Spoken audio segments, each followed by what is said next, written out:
गरीबदास साहब जी कहते हैं कि भेड़ पूछ को पंडित पकड़े, ये भादो नदी बिहंगा, गरीबदास वो भवजल डूबे, जिनको नहीं मिला साध सत्संगा। जैसे भादुआ महीना, भादुए का महीना होता है भाद्रपद, उसमें वर्षा बहुत अधिक होया करती थी और सभी छोटी मोटी जो दरिया हैं, ये फुल स्विम पर ओवरफ्लो होकर किनारों को टच करती हुई चला करती हैं, भरकर चल पड़ती हैं और ऐसे चक्कर काटता हुआ उनका जल बहुत वेग से चलता है।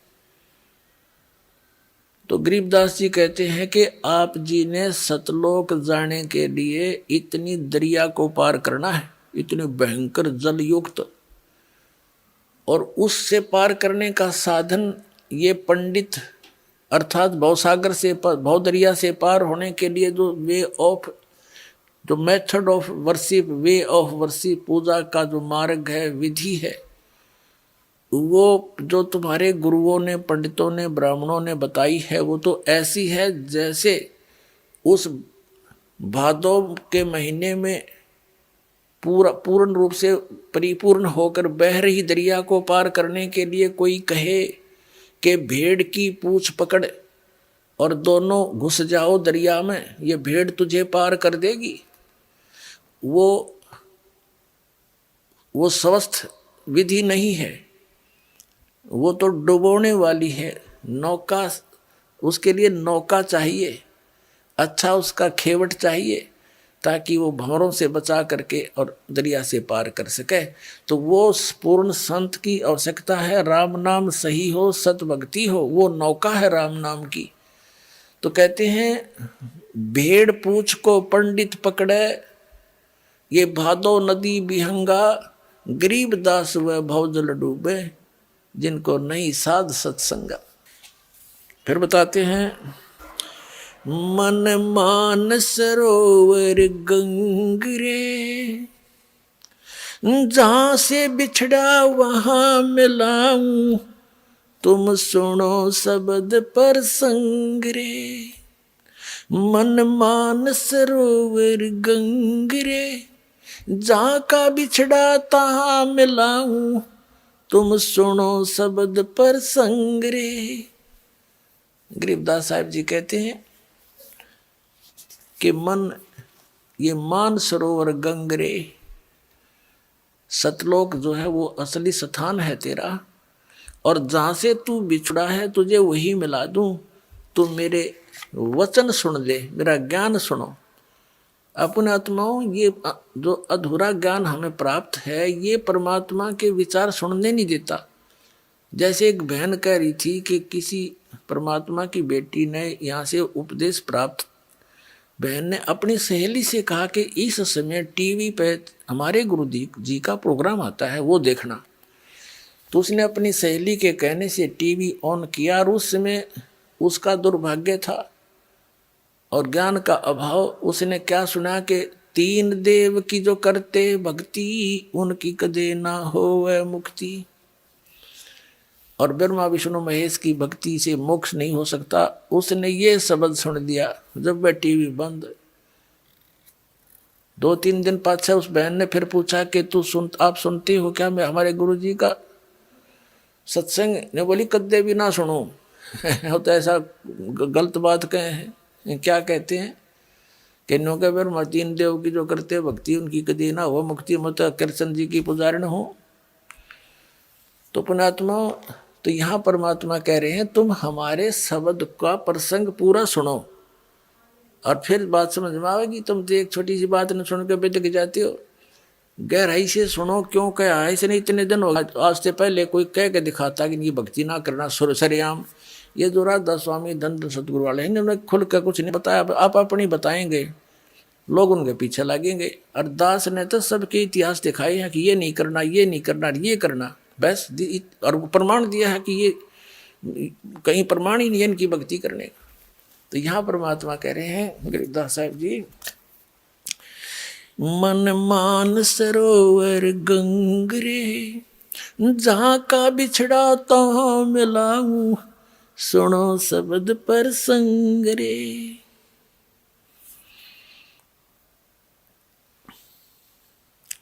दैने गंगा बाम में जमुना मध्य सरस्वती रंग रे, कल बिस कुसमल मोक्ष होत हैं ये पल पल पर भी अंगरे। कहते हैं ऐसा सिमरण देंगे आपको श्वास उ श्वास का, उस जैसे गंगा में नहाने जाते हो, कभी जमुना में नहाने जाते हो, कहीं सरस्वती की आस लगाई बैठी हो, ये श्वास के सिमरण तय आपका श्वास का संवर्ध उदास देता है। नाम कभी दायां चल रहा है कभी बायां चल रहा है, और सरस्वती बीच में सही उतर तो तीसरा चल है वो तो खुलेगी तीसरा, तो इस संबंध तो अपने आप खुल जाएगा, इसमें धक्का करने की जरूरत नहीं, इसका मंत्र में ऐसी शक्ति है। तो कहते हैं दाने गंगा ये तो इला है, और बहने बम में जमुना समझ ले, और बीच में सरस्वती तुम बताओ। सो वो 10वां द्वार वहाँ से स्टार्ट होगा, खुलेगा 10वें द्वार का उरला रास्ता है, उरला गेट। तो कहती सिमरत है तुम रोज गंगा जमुना नहाओ, पल पल पर भी अंगरे, पल पल में वो तो 12 वर्ष में पर भी लग गए कुंभ की अर्नो के, पल पल पर भी अंगरे, एक पल पल में पर भी लो, सांस सांस में नाम जपो, व्यर्था सांस ना खो, ना जाने श्वास को आवण हो कि ना हो। फिर कहते हैं कल बिस कुसमल मोक्ष होते हैं पल पल पर भी अंगरे, सभी पाप प्रकार के घोर से घोर पाप भी सिमरत है तुम्हारे नाश हो जाएंगे। कल बिस कुसमल पाप काशी करवत काहे लेत है, बिना भजन नहीं डंगरे, कोट ग्रंथ का यही अर्थ है करो साध सत्संग रे। क्या बताते हैं कि काशी करवत काहे लेत है, बनारस में जाके कहते क्यों अपनी गर्दन कटवाता है। पुण्यात्माओं इतना जबरदस्त जुगाड़ कर रखा था इन अज्ञानियों ने, और आत्मा उसी दिन से परमात्मा की चाह में भटक रही है। इसको जिसने भी कोई जैसा भी परमात्मा पाने की विधि बताई, कितना कठिन से कठिन है, इसने वो भी स्वीकार किया। एक बार काशी के ब्राह्मणों ने, नकलियों ने क्या ज्ञान देना शुरू किया कि जो काशी में मरता है, काशी शहर में शरीर छोड़ता है, वो सीधा स्वर्ग जाता है, और जो मगर मरता है उसकी मुक्ति नहीं होती, वो गधे की योनि में जाता है। परमात्मा कहा करते भाई सत भक्ति करो, चाहे काशी में मरो और चाहे मगर में मरो, कहीं पर भी शरीर छोड़ोगे तुम उसी स्थान पर जाओगे जो सत साधना तुम कर रही हो, ये भूल है तुम्हारी। पर वो नहीं मानना करते, विरोध किया। तो ये बातें ज्ञान सुनकर सभी बूढ़े बुजुर्गों ने कहा अपने बच्चों से कि बच्चों बेटा, विशेषकर ये बढ़िया लोग इन ब्राह्मणों से ज़्यादा प्रभावित रहे हैं। तो उन्होंने कहना सुना उनके बुजुर्गों ने कि बच्चों हमने मरना तो है बेटा, और कहते हैं गुरुजी बता रहे हैं काशी में मृत्यु हो जाए तो स्वर्ग मिल जाएगा, हमारा उद्धार हो जाएगा। तो बच्चे भी सोचते हैं भी माता पिता का उद्धार होना चाहिए, तो वहाँ अपना कमरा लेकर बच्चों माता पिता के लिए वहाँ कोई नौकर नाकर छोड़ने लगे कि यहाँ विचार भी सुनते रहिए गुरुजियों के, और अंतिम समय है आप यही प्राण त्याग दियो। तो उन पंडितों ने सोचा कि भाई यदि हम इनको अपने घर रख लें, प्रत्येक यजमान को एक एक गुरु 10-10, 5-5 हो जाएंगे, नाम रख लेंगे, तो सारा कुछ खर्चा भी हमें मिलेगा, वो पैसे भी मिलेंगे, किराया करवा भी हमें मिल जाएगा। इस उद्देश्य से उन्होंने अपने क्षेत्र के सभी बुजुर्गों को अपने ही घर पर रखने का आदेश दे दिया कि हम रख लेंगे, यहाँ रह जाए, खाना खा लेंगे, हम भी खाएंगे, ये भी खा लेंगे। उनको पता था कि श्रद्धालु पैसे देंगे ही देंगे, तो उन्होंने अपने पिताजी के खर्चे के भी पैसे गुरुजी को देने शुरू कर दिए। इस लालच में उनने वो आफत मोल ले ली। बूढ़ा और बुढ़िया थे दो ना घर में, तो पूरा परिवार उससे की देख रेख में लगा रहा। अगर जब बीमार शिमार हो जाए तो बुढ़ापे में जब बीमारी आप पे आ जाया करे बिना बुलाई, तो एक का दो बुढ़ा मुश्किल हो जाए संभालना, और उन्हें तो 10-10 पाड़ लिए लालच में। फिर उन नकलिया ने केस स्कीम बनाई वो गुरुआ ने कि भैया तो बात बिगड़ गई, अब ये तो आने लग रहे हैं, पता नहीं 100 भी हो जाएंगे, या तो हम कैसे रोटी पवाएंगे रोज जिंदगी।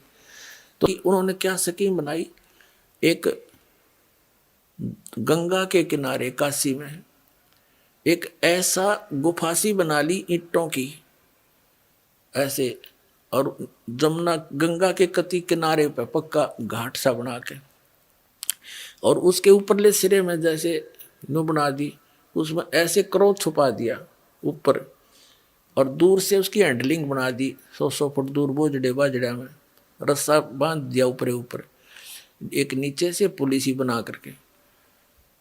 तो सब उन्हें फिर एक अफवाह फैला दी कि जो शीघ्र स्वर्ग जाना चाहता है उसके लिए परमात्मा की तरफ से एक क्रोध आता है। क्रोध जैसे आपने देखा होगा लकड़ चीरन के आरी सी हुआ कर, लंबा बहुत लंबा होता है, 2 तरफ से पकड़ के चलाते हैं उसको ऐसे ऐसे। वो क्रोध आता है, जो उससे गर्दन कटवा लेगा उसको शीघ्र मोक्ष प्राप्त हो जाए, स्वर्ग प्राप्ति हो जाएगी।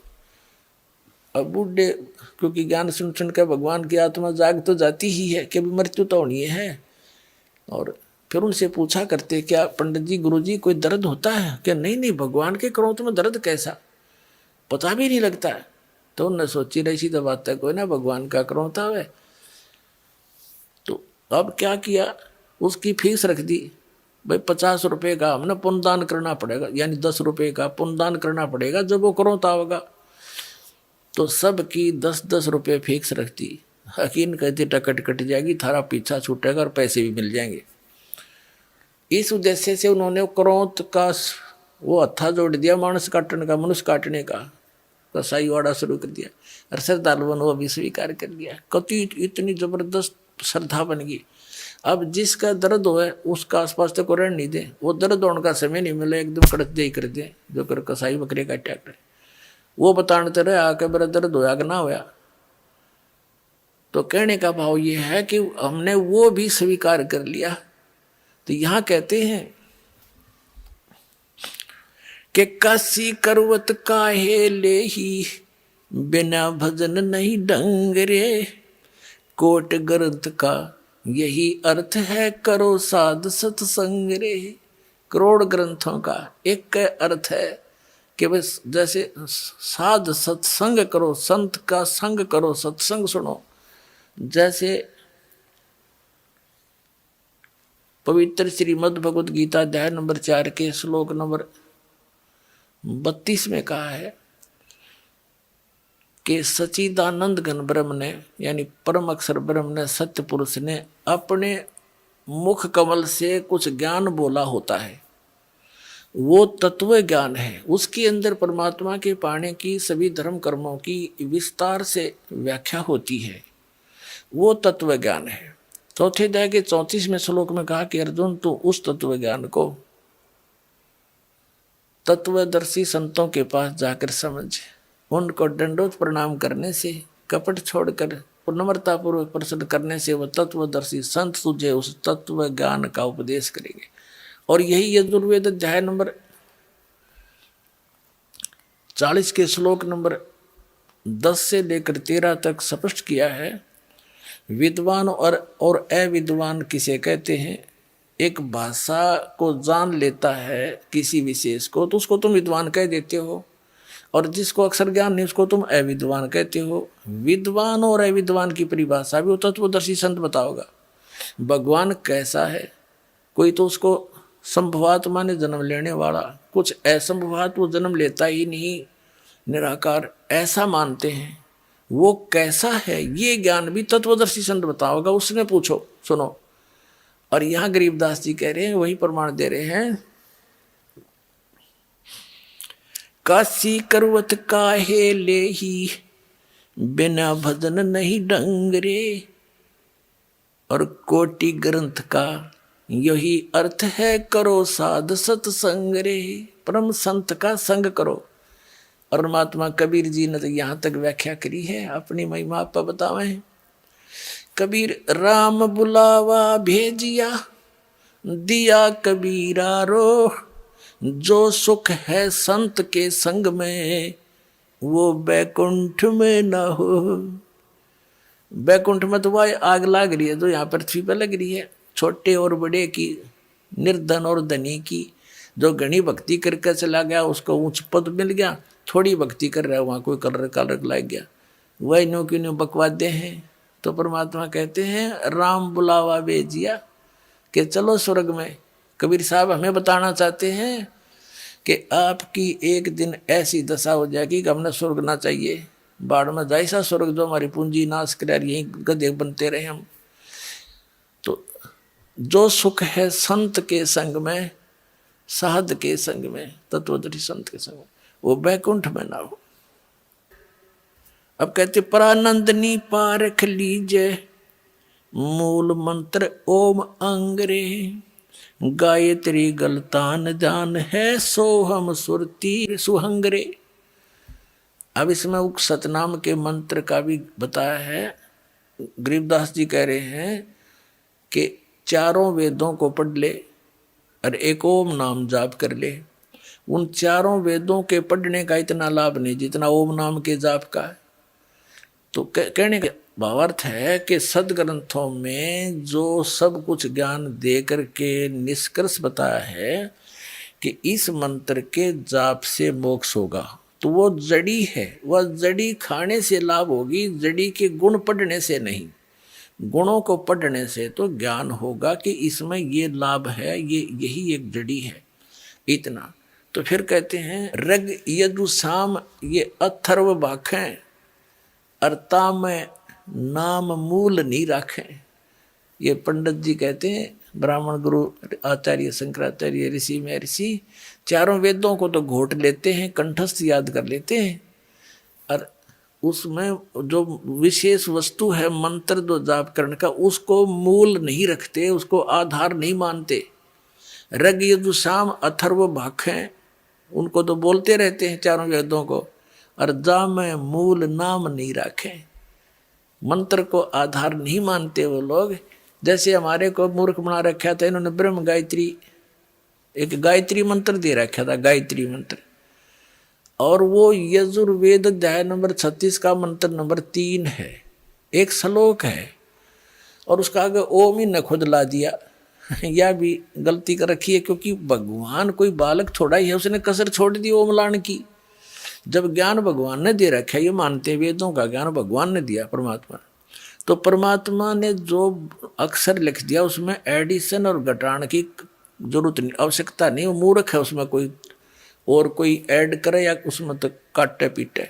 जैसे एक पिस्टन बना रखा कंपनी ने, मोटरसाइकिल कार गाड़ी जो भी जिसका, और उसको एज इट इज ही फिट करना बुद्धिमता है, उसमें कोई और नट वेल्ड करके छोटा मोटा, और कोई ने का देखा भी ज़्यादा वर्केबल हो गया, उसने तो नाश कर दिया।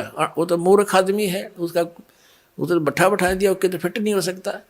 तो परमात्मा का की महिमा है वेद, और ओम नाम है ब्रह्म का, और महिमा है परम अक्षर ब्रह्म की। अब प्रधानमंत्री का आगे और कोई मंत्री लिख के भेज दे, मंत्री जी, मुख्यमंत्री जी, पहले तो वो एप्लीकेशन स्वीकार नहीं हो, वापस भेज देंगे, ये तो मुख्यमंत्री का जाएगा, भेजो इसको। तो प्रधानमंत्री का आगे मुख्यमंत्री लिखने में तो सारा काम बिगाड़ दिया तुमने। मूर्ख ये बिना पता मैं प्रधानमंत्री हूँ या मुख्यमंत्री। वो एक गायत्री जाप बताया करते हैं, वेद का एक मंत्र, इसको 1 लाख बार जाप कर लो। पुण्यात्माओं, अकल का टोटा था यो हमारे अंदर, ज्ञान नहीं था, इसे वो हमने गुरु मिले थे। अब जैसे वेदों में परमात्मा की महिमा है उनके मंत्रों में, जैसे बिजली है और बिजली के गुण लिख रखे हैं किसी कागज पे, या पंखा चलाती है, ट्यूबवेल चलाती है, दूध रिड़क देती है, दूध बिलो देती है, और जो है अंधेरे को उजाले में बदल देती है। तो ये गुण हैं, ये बिजली के गुण हैं। और उसकी कोई चौपाई बना ले, उसका कोई दोहा बना ले या कविता बना ले उसकी, और उसने गाए जा कि 1 लाख बार पढ़ लो इसने, पर तू पंखा चलाती है, तू दूध भी रड़क देती है, नीचे से जल निकाल देती है, अंधेरे को उजाले में बदल देती है, मंड्याए रहे, 1 लाख बार पढ़ ले और कनेक्शन लेवा नहीं। वो तो ज्ञान कराता है, वो गुणों की जो बुक है कि बिजली में ये गुण है, और वो गुण प्राप्त होंगे तो उस समय जब आप कनेक्शन ले लोगे। अब कनेक्शन लेने के बाद वो गुण तो याद रखने पड़ेंगे कि ये पंखा इस बटन से चलेगा और मोटर इससे चले, और एसी इससे चलेगा और भाई कूलर इससे चलेगा, वो गुण तो याद रखने पड़ेंगे, लेकिन कनेक्शन बिना लाभ मिले को नहीं। तो पुण्यात्माओं, जो गायत्री मंत्र है यू तो एक मंत्र है, एक श्लोक है, इसमें तो 18,000 के आसपास मंत्र है, 3-4 वेदों के। तो वो एक के पढ़ने से क्या होगा, वो तो ज्ञान तो है भगवान का, लेकिन वो लाभ मिलेंगे इस दास के पास है वो कनेक्शन, ये लाइनमैन है उस परमात्मा का, यो देगा अपना वो कनेक्शन।